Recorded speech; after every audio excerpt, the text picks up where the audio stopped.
know that the booster is incredibly important in the response to Omicron. It makes a material difference to the ability of our population to ensure that they are not hospitalised if they do in fact become infected with Omicron. So to anyone 4 months or more who had their second dose, please do go out and get your booster today. Happy to take questions. What do you make of this new modelling showing? What do you make of this new modelling showing that Omicron could really take off here in the next few weeks? Well, look, there's been a range of modelling, obviously, that we've seen, and ultimately for us as the government, it's meant that we've undertaken scenario planning for as little as 1,000 a day to over 50,000 a day. We do not at this stage know whether or not we would reach such high numbers, but we must be prepared for that based on the international evidence. What I'd also point to, though, is that the best thing we can do is act preventively. So that means get your booster and, of course, familiarise yourself with the red settings, which are in place across the country. Do you need to move those boosters down to 3 months so that more people can get boosted if it is going to take off? If that is what our health professionals advise, then of course that's what we do. At the moment you can see countries have a range of gaps between their boosters. Some countries are still at 6 months, many at 4. But again, this is a decision for our clinicians and we make that call based on what they advise us.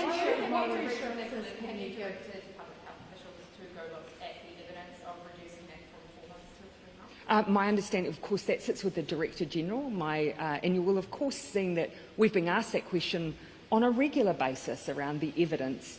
And so the Ministry of Health, working alongside the Technical Advisory Group, I believe are looking at all of that evidence, as they have done all the way through. We've already moved that date once, and they continue to review the evidence of whether it should be moved again. Isn't there also that an equity issue with the growth? Because the vaccination rollout for Māori was so much slower than the general population.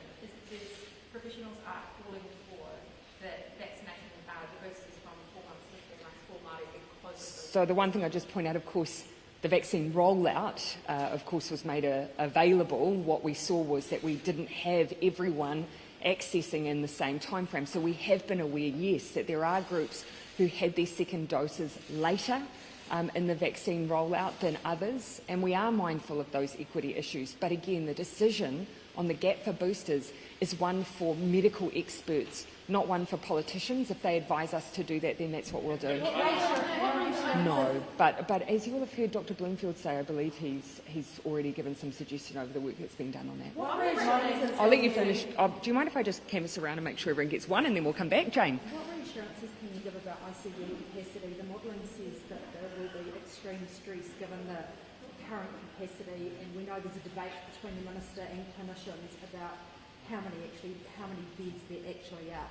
Can you reassure people that ICU is not going to be overwhelmed? Well, of course, what we've seen overseas is that, yes, Omicron is a more mild to moderate illness for most people, and particularly that the booster will make a difference to ensuring we don't have that pressure on our system. So that's why the best approach New Zealand can take is getting those boosters up. To then come to the issue of then for those who may, for whatever reason, then experience a more severe illness, the same plans that we rolled out around hospital preparedness for Delta hold for Omicron. It may be milder, but the case numbers we're preparing for are larger. And so, of course, that's work that we had in train from the beginning of this pandemic and still holds. What numbers do you have in the modelling or the scenario planning that you've got within that? What is the max ICU rate in terms of beds that are going to be needed that you are prepared for? Well, of course, again, all of those numbers and all of those predictions will be reduced for every booster that a New Zealander receives. On the modelling, there is vast variation at the moment, and what we've asked is some of our modellers to see if they can come together and look at some of the variables that they're factoring in to give us a bit more of a sense of what we may experience. But look, I think we need to remember the WHO only notified Omicron as a variant of concern 8 weeks ago. So we are dealing with imperfect information. What we do know is the booster will reduce the impact on hospitals. Scenarios planning for up to 50,000 cases a day. Yeah, forgive me, Jane. At those numbers, I don't have in my mind the breakdown of hospitalisations for that modelling there. Why did that report, that did say that there were areas in New Zealand West Coast being one of them, that didn't have the capacity. I mean, what's Yeah, been on flagged that, up with you yeah. in terms of vulnerabilities in the system? So the hospital preparedness work, the Ministry of Health did, of course, particularly over the summer, the summer period, where we were expecting to see potentially greater geographical spread of Delta. So those DHBs have already worked up their plans for should they have cases in areas where they don't have the same high dependency unit and ICU capacity, for the contingency for those individuals to be moved into those areas where there is tertiary care available. So coming back to my original question, can you reassure people there will be enough ICU capacity during this outbreak? Looking globally, you can see that every single country who has had Omicron waves has seen severe pressure on their hospital systems. So that is an experience that's being felt globally. So there is no reason to think New Zealand would necessarily be an exception unless we use all of the tools we have. Go and get boosted. It's the most important thing you can do to help our health workforce to prevent them from being overwhelmed. Why was there no consultation with Māori on the three-phase plan? So the three-phase plan and the changes within it, you'll note, are things like the change in the period of time you'll need to isolate if you're a case, and for instance the way we'll be notifying contacts. Now that is mostly based on clinical data and evidence. Where we know that Māori have a huge interest is the way we'll be caring for people in their homes, and that is an area where we've worked with Māori. Or in front of the tribunal and see that things haven't worked in the past. Why wouldn't we just sit down and have a conversation with Māori who are already stakeholders in this? It's the most important part of the plan, where everyone who's a community provider and a healthcare provider has a strong interest, is the way that we'll be caring for people, and that is absolutely where we are engaging with Māori and Māori providers. But the issue of, for instance, whether or not you have a shorter quarantine period, that's just based on data and evidence. So is the government just saying that you know what's best for Māori? No, not at all. What I'm saying is that we are, on some of the elements of that plan, we have been and are continuing to consult and work together. Prime Minister, we saw this morning, which a few moments ago, inflation hit 5.9%, the highest level in decades. How much responsibility does the government take for this? Well, of course, you will have seen that we are not alone in experiencing high rates of inflation at present. In fact, at the end of last year, would have seen forecasting that put potentially inflation in this period within that range. So many commentators predicting it would reach these levels, and of course we've seen it has. And those are very much predicated on a global environment. There's a reason the United States has even had inflation that surpasses these rates announced today.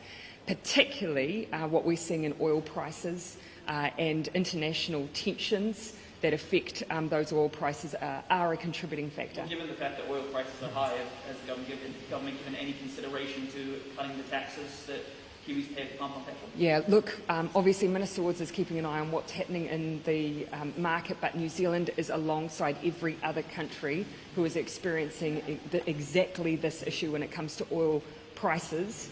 And the high crude oil prices. And the opposition says that the government's record level of spending has something to do with this. I refute that. I absolutely refute that. And the alternative, if they're proposing it, is that we should not have had a wage subsidy in place.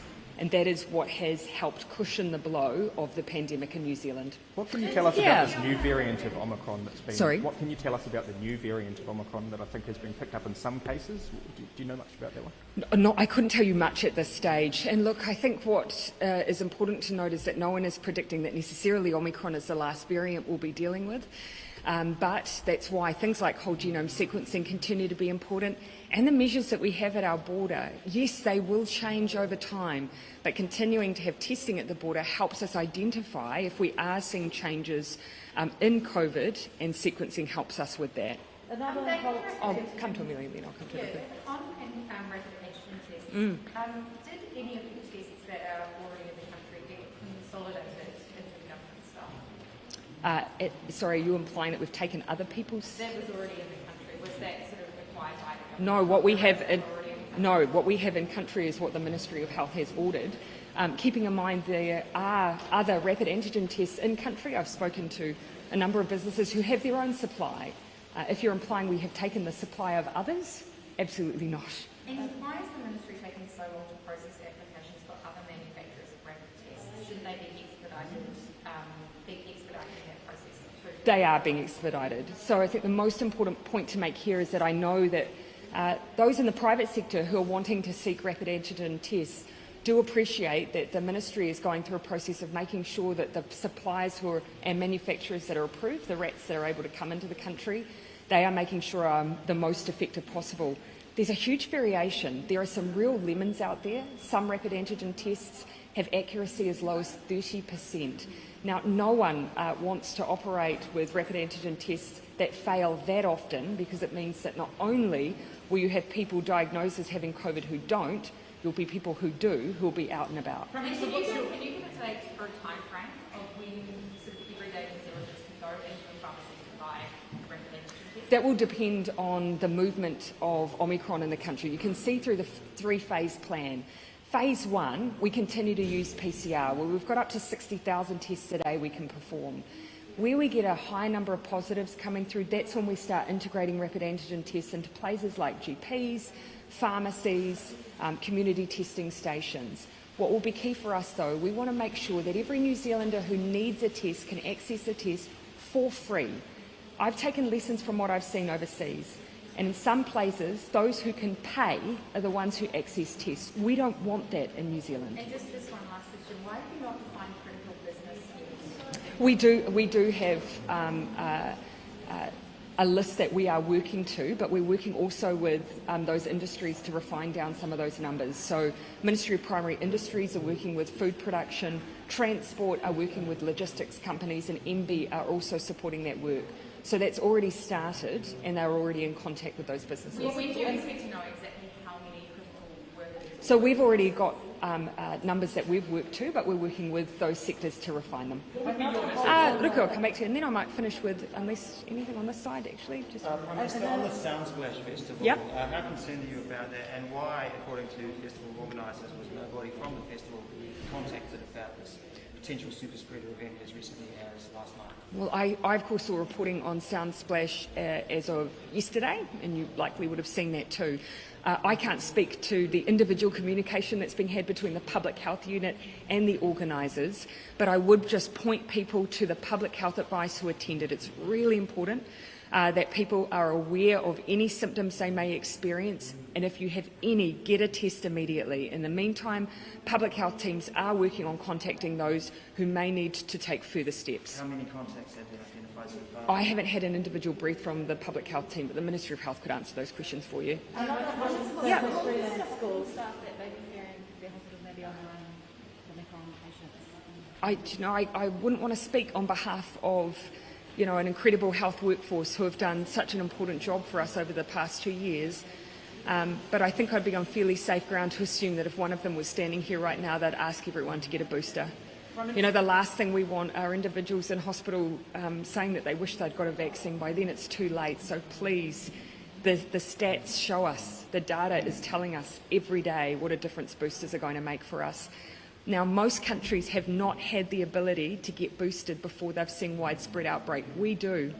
We're at now over 60% of eligible, but there's still almost 40% who are eligible for a booster today who haven't got one. So I implore you, please get a booster. Is the technical advisory group looking at shortening that gap with any urgency, given that time's ticking on pretty quickly, and actually a week or even 2 weeks getting people who still I'd need to, Jane, I'd need to check on the timeframes they're working to, so forgive me if I don't make an assumption. Is it a priority at the moment as opposed to sort of a general review of it? Oh, I can only assume so, but please let me check in with the technical advisory group. And I'll just finish, if I may, I'll finish with Ruku and Amelia's last question, and also. There's another halt for history in schools. Obviously, some members of the opposition are quite happy about that. But there's a lot of Māori people who are quite disappointed in how long the process is taking. Why should Māori trust that the government even knows what to do appropriately with history in schools? And how do they not feel like they're being let down yet again? So, what I might do is I'll take the last question from Amelia, and then I'll get the Minister to come and finish by answering that question, because very handily of the Minister of Education here today. This is portfolios, this is COVID schools. But, Yeah, okay. schools are making up their own precautionary protocols. Has the ministry been too slow to act on this? Well, I'm going to give a blanket no on that. One general statement, if I can, about COVID in schools. Just recently, the Minister and I received a piece of a report, a paper provided by Dr. Jin Russell and other experts who have advised us strongly to continue with the opening of schools and to continue to ensure we do what we can to keep children at school throughout this stage of the pandemic. Now, they acknowledge that there might be some cases where you have localised closures because of shortages or perhaps localised lockdowns, but the really important message from them was, even in the face of Omicron, the balance of evidence continues to point to keeping children connected to their schools for their physical, mental and emotional well-being. Minister. Thank you, Prime Minister. The main driver around the change in timetable for New Zealand histories in schools has been the global pandemic. It's meant that schools have had to focus on supporting children to learn from home. The teachers have been fully deployed in doing that. And when we're doing something as significant as rolling out new curriculum content, we want to make sure that schools can do that properly, that the teachers have got time to prepare, because they'll have to obviously develop new lesson plans and new curriculum resources. And at a time when they have been really focused on making sure that they're doing the best possible job of supporting young people to learn from home, it would be unfair to throw that on top of all of that as well. So we want to work through this carefully. We want to make sure that they're well prepared and that it's done really well. They can still teach it, it's just it's not being gazetted. So that's right. It's a technical point. Yeah. It can and will still be taught, it's just not being gazetted formally yet. Yeah. We're all up north celebrating this time last year, and that was about the third time we had celebrated along the way that this was going to be a thing. Yeah. It feels like a long there'll be process, though, particularly for there's people in this room now who helped start the first kohanga reo. They've been waiting around for stuff like this to happen. There'll be plenty of opportunities to celebrate New Zealand history in the years to come, and it's an ongoing thing, including simple things like making sure that schools are adequately resourced to be able to teach about Mātariki, as we have Mātariki as a public holiday. We've been doing a lot of work in that area, but we also have to recognise that schools have been under a huge amount of pressure, and saying that they all have to implement the New Zealand History's curriculum this year, which was what we were originally intending, would be a huge additional burden for them on top of the response to COVID-19. Minister, can you give an ironclad assurance that even in the third phase of Omicron, where, as the Prime Minister said, there could be up to... Just opening up the press conference. Jason, you're the last question. That even in this phase where we have tens of thousands of cases, schools will remain open? Look, we are absolutely focused on making sure that young people are still in school. And you will have seen the research out from Auckland University just this week. Well, there's no ironclad assurances about anything, but we are absolutely focused on keeping kids in school. Okay, thanks everyone.